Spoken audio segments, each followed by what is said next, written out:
के बिना मन ही नहीं लगता था। मैं विनय। मेरी नई नई शादी हुई थी। मैं बहुत खुश था क्योंकि भगवान ने मुझे मेरे मन जैसा जीवन साथी दिया था, जो सुंदर दिखने वाला, प्यार करने वाला और मुझे समझने वाला था। हमारा परिवार आधुनिक और नए विचार रखने वाला था। मेरा बड़ा भाई अपने परिवार के साथ अलग रहता था। मेरी माँ मेरे साथ रहती थी। मेरे पिताजी 2 साल पहले ही दुनिया छोड़कर चले गए थे। मैं ऑफिस चला जाता तो घर पर मेरी पत्नी और मेरी माँ दोनों ही होती थी। मेरा पूरा समय मेरी पत्नी के साथ ही जाता था। मैं ऑफिस भी गया तो भी पत्नी को फ़ोन करके उससे घंटों बातें करता रहता था। नई नई घर गृहस्थी के होने के कारण मेरा मेरी पत्नी के बिना मन नहीं लगता था। मेरी पत्नी के बिना मैं उदास महसूस करता। जब मैं ऑफिस जाता था तब मेरी माँ घर में माला जपती रहती और ऑफिस से घर आता तो माँ बस देखती और मैं सीधे अपने कमरे में अपनी पत्नी निशा के पास जाता था। ऐसे ही मेरी सुबह और शाम बीत रही थी। माँ से मिलना, उनके पास बैठना, मेरे पास उनके लिए समय ही नहीं था। मैं रात का खाना भी अपने कमरे में ही खाता था। एक दिन मेरी माँ ने मुझे कहा, बेटा, कभी कभी अपनी माँ की भी पूछताछ कर लिया करो, क्योंकि मैं 8 दिन माँ से बात नहीं करता था। मैं मुस्कुराया और माँ से कहा कि ऑफिस में बहुत काम होता है, इसीलिए थक जाता हूँ। माँ मेरे लिए बिना कुछ कहे प्रार्थना करती और मुझसे कहा कि बेटा, ज़्यादा देर तक खड़े मत रहो और जाकर आराम करो। मैं अपने कमरे में चला गया। मेरी पत्नी निशा मेरा इंतज़ार कर रही थी। माँ के घुटनों में बहुत दर्द था और शायद वे मुझे बताने जा रही थी कि मुझे डॉक्टर के पास ले चलो, लेकिन मैंने ही पहले कहा कि मैं बहुत थक गया हूँ, इसीलिए शायद कुछ बोली नहीं और मुझे आराम करने को कहा। लेकिन मेरे कमरे में आते ही निशा कहने लगी कि अरे यार, तुम कहाँ थे अभी तक? मैं बर्गर खाना चाहती हूँ, तुम प्लीज़ मेरे लिए बाहर से बर्गर ले आओ। तब मैंने घड़ी में देखा तो 10 बज रहे थे। तब निशा ने मुस्कुराते हुए कहा, क्या हुआ, 10 बज गए तो? मेरे लिए बाहर से एक बर्गर ले आओ। मैं जब कमरे से बाहर आया तो माँ उसके घुटने दबा रही थी। शायद उनके घुटनों में बहुत दर्द हुआ होगा, लेकिन मैंने उन्हें नज़रअंदाज कर दिया और अपनी बाइक स्टार्ट की। मेरी बाइक की आवाज़ सुनकर माँ ने मुझे पूछा कि बेटा, अब कहाँ जा रहे हो? माँ, निशा के सर में दर्द हो रहा है, उसे खाना नहीं जा रहा है तो उसके लिए बर्गर लेने जा रहा हूँ। तब माँ ने धीमी आवाज़ में कहा, फिर उसे डॉक्टर के पास ले जाना चाहिए। मैं जैसे ही जाने लगा, माँ कहने लगी कि बेटा, मेरे घुटनों में भी बहुत दर्द हो रहा है, मेरे लिए दवाई ले आना। मैं बाजार चला गया। बर्गर की दुकान पर बहुत भीड़ थी। तब मुझे वहाँ मेरा एक दोस्त मिला।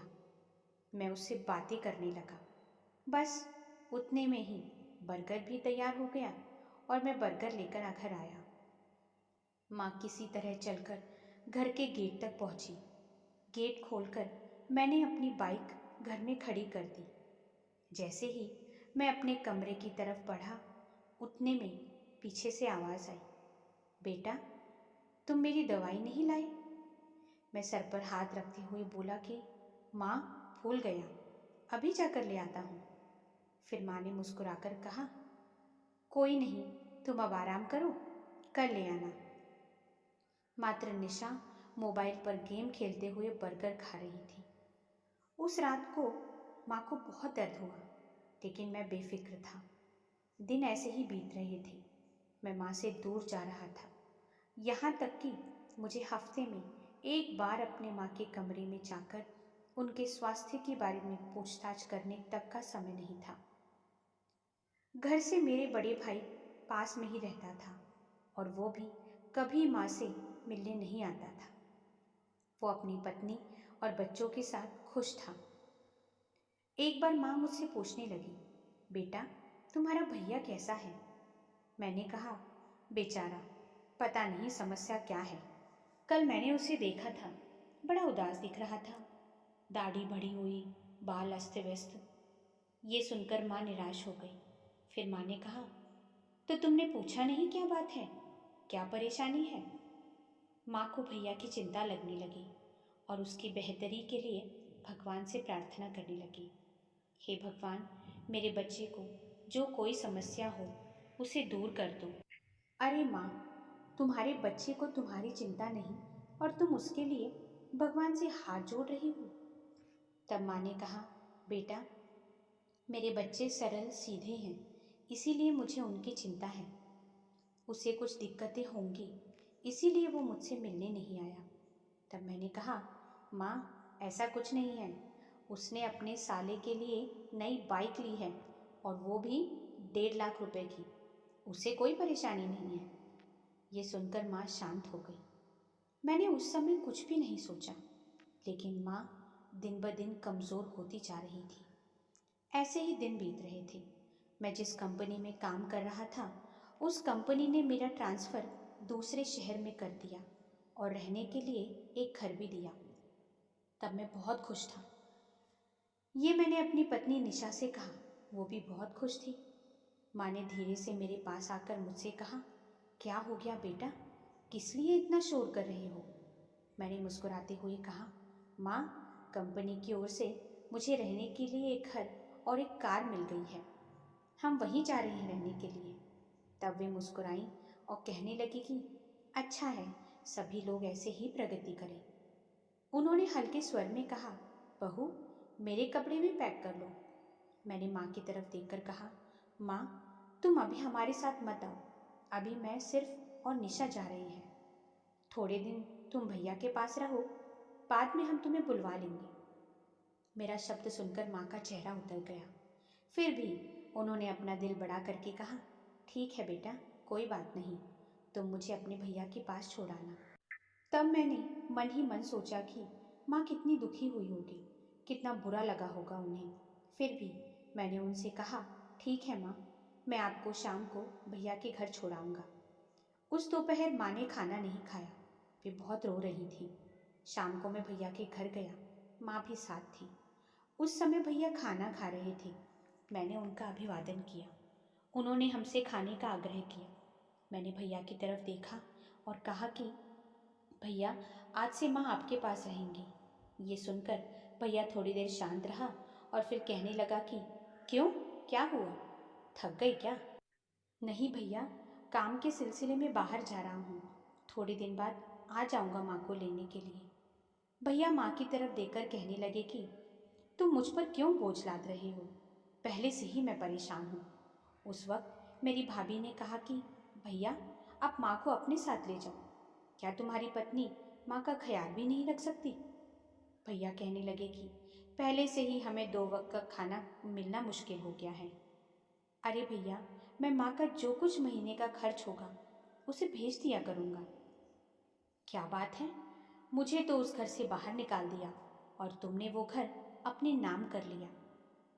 माँ कुर्सी पर बैठे अपने दोनों बच्चों की बातें सुन रही थी। वे हल्की सी मुस्कुराई और कहने लगी कि अरे तुम लोग इतनी बहस क्यों कर रहे हो, और वो भी मेरे लिए? तुम ऐसा करो, मुझे वृद्धाश्रम छोड़ाओ। वैसे भी अब मेरे पास कितने साल बचे हैं। इतना कहकर माँ उठकर चलने लगी और अचानक वहीं ज़मीन पर गिर पड़ी। तब उन्हें कुछ भी होश नहीं था। हम तुरंत उन्हें अस्पताल ले गए। वहाँ डॉक्टर ने कहा कि उन्हें दूसरा हार्ट अटैक आया है। उन्हें आपके घर में कोई तनाव है क्या? मैंने डॉक्टर से नज़र चुराते हुए कहा कि घर में ऐसी छोटी मोटी बातें होती रहती हैं। माँ अभी भी बेहोश थी। मैं माँ के पास ही खड़ा था। जब माँ होश में आई तो उनके मुंह से कोई शब्द नहीं निकल रहा था। शायद अटैक के कारण वे लकवे की शिकार हो गई थी। माँ ने अब खाना पीना छोड़ दिया था। उस अस्पताल में उन्हें इलाज नहीं मिल रहा था, तो उन्हें दूसरे अस्पताल में शिफ्ट कर दिया गया। लेकिन दूसरे अस्पताल के डॉक्टर ने भी यही कहा कि तुम्हारी माँ पर किसी दवा का कोई असर नहीं हो रहा। मैं अपनी माँ के पास ही खड़ा था। माँ की हालत देखकर मुझे बहुत दुख हो रहा था। अब डॉक्टरों ने भी उम्मीद छोड़ दी थी। डॉक्टर हमसे कह रहे थे कि तुम अपनी माँ को घर ले जाओ और जितना हो सके उनकी सेवा करो। हम अपनी माँ को घर ले आए, लेकिन माँ बिस्तर पर लेटी ही हुई थी, न कुछ खाती न कुछ पीती। वे किसी से बात करने की भी कोशिश नहीं करती। एक दिन मेरा एक दोस्त, उसने मुझे बताया कि एक श्याम बाबा हैं जो तुम्हारी माँ की बीमारी का कोई उपाय बता सकते हैं। जैसे ही मैं श्याम बाबा के पास गया, बाबा ने मुझसे कहा कि बच्चे सामने बैठो। मैं बाबा के सामने बैठ गया। मैंने मेरी माँ की बीमारी के बारे में बताया कि हमने बड़े से बड़े डॉक्टर को दिखाया है, लेकिन उन पर कोई दवा असर नहीं करती। वे कुछ भी खाती पीती नहीं है, यहाँ तक कि किसी से बात करने की कोशिश भी करती नहीं। तब श्याम बाबा ने कहा, बच्चा, ये एक साधारण बीमारी है। जहाँ तक इसकी दवाई वो आपकी पत्नी भी दे सकती है। एक काम करो, आप घर जाओ और एक डिब्बा हलवा ले आना। बाबा की बात सुनकर मैं आश्चर्यचकित रह गया। मैं हलवा लेने घर आया और फिर से मैं डिब्बा लेकर बाबा के पास गया। बाबा ने उस डिब्बे पर एक फूंक मारी, फिर एक पानी की बोतल ली, उस पर भी एक फूंक मारी और उन्होंने मुझसे कहा कि तुम अपने घर जाकर अपनी माँ के पास बैठो और कहो कि माँ, मैं तुम्हारे लिए अपने हाथ से बनाया है और उन्हें अपने हाथ से उस हलवे को खिलाओ। और ये एक पानी की बोतल है, इसे अपने भाई को दे दो और बताओ कि इस बोतल में से पानी माँ को पिलाने के लिए। और एक बात याद रखना, जैसा मैंने कहा है वैसा ही करना होगा। तुम्हारी माँ को केवल रात को ही हलवा खिलाना है और साथ ही अपने भाई से भी कहना कि उसी वक्त माँ को पानी पिलाए। और फिर मुझे आकर बताना क्या हुआ। मैं घर पहुँचा तो उस समय माँ सो रही थी। फिर मैं धीरे धीरे अपनी माँ के पास गया। माँ ने मुझे देखा। मैंने माँ को सहारा देते हुए बिठाया और उनसे कहा कि माँ, अब तुम अच्छा महसूस करोगी। मैंने अपने हाथ से तुम्हारे लिए हलवा बनाकर लाया हूँ। मैं माँ को धीरे धीरे खिलाने लगा। आज माँ ने मना नहीं किया, उन्होंने सारा हलवा खा लिया। मेरे भैया मेरे बगल में ही बैठे थे। कुछ ही देर में माँ ने पानी मांगा। तब मेरे भैया ने एक गिलास पानी अपने हाथ से पिलाया और माँ ने गिलास का सारा पानी पी लिया। मैंने माँ से फिर पूछा कि माँ, क्या तुम्हें और हलवा चाहिए? ये सब देखकर मुझे बहुत अच्छा लगा। मैं मन ही मन सोचने लगा, श्याम बाबा बहुत महान है। उनमें कोई दैवीय शक्ति है। जो डॉक्टर से नहीं हो पाया, उन्होंने करके दिखाया। उनकी शक्ति से आज मेरी माँ ने इतने दिनों बाद कुछ खाया। अगले दिन मैं मिठाई का डिब्बा लेकर श्याम बाबा के पास गया। बाबा ने मेरा मुंह देखा और जैसे उन्हें सब कुछ पहले से ही मालूम था, मैंने उन्हें नमस्कार किया और सारी बातें बताने लगा। आज मेरी माँ ने सारा हलवा खा लिया है। तब बाबा ने पूछा कि क्या तुमने अपने हाथ से माँ को हलवा खिलाया? मैंने सिर हिलाया। फिर बाबा ने मेरे कंधे पर हाथ रखकर लंबी सांस ली और मुझसे कहा कि बेटा, मैंने उस हलवे पर किसी भी प्रकार का कोई मंत्र नहीं फूंका था और न ही उस पानी की बोतल पर। तुम्हारी माँ बीमार है और उस बीमारी की दवा तुम्हारी पत्नी भी दे सकती है, लेकिन तुम्हारी माँ को किसी दवा की ज़रूरत नहीं है। उन्हें बच्चों के प्यार की ज़रूरत है। माँ को तुम लोगों के सहारे की ज़रूरत है। जब एक माँ बीमार होती है तो उसका बच्चा अगर पूछ ले कि माँ कैसी हो, बस इन्हीं शब्दों से आधी से ज़्यादा माँ वैसे ही ठीक हो जाती है। बेटा, अगर पहले से ही तुम अपने हाथों से अपनी माँ को दवाई देते, उन्हें खाना देते, उनका ख्याल रखते, तो वे बीमार ही नहीं होती। एक बात कहूँ, तुम भाइयों के लिए तुम्हारी माँ बोझ बन गई है। जिसने कड़ी मेहनत करके तुम लोगों को यहाँ तक पहुँचाया, इतनी ऊंचाई पर पहुँचा दिया है, वही माँ आज आप लोगों को बोझिल लग रही है। बाबा के शब्दों से मेरी आंखों में आंसू आ गए। मैंने बाबा से कहा, बाबा, मैं रास्ता भटक गया था, माँ का दर्द समझ नहीं सका, मुझे क्षमा करें। तब बाबा ने कहा कि मुझसे माफ़ी मत मांगो, घर जाओ, उस माँ से माफ़ी मांगो जिसने खून का पानी करके तुम्हें बड़ा किया। तुम्हें किसी चीज़ की कमी नहीं होने दी, तुम्हारा ख्याल रखा, तुम्हारी भलाई के लिए जो हमेशा भगवान से हाथ जोड़ती थी। एक बार उनके गले लग जाओ, तुम्हें कभी किसी चीज़ की कमी नहीं होगी। जब तुम्हारे बच्चे भी ऐसा व्यवहार देखेंगे कि तुम अपने माता पिता की सेवा कर रहे हो, उनका ख्याल रख रहे हो, तो वे भी ये देखकर आपकी सेवा करेंगे, बुढ़ापे में तुम्हारा ख्याल रखेंगे।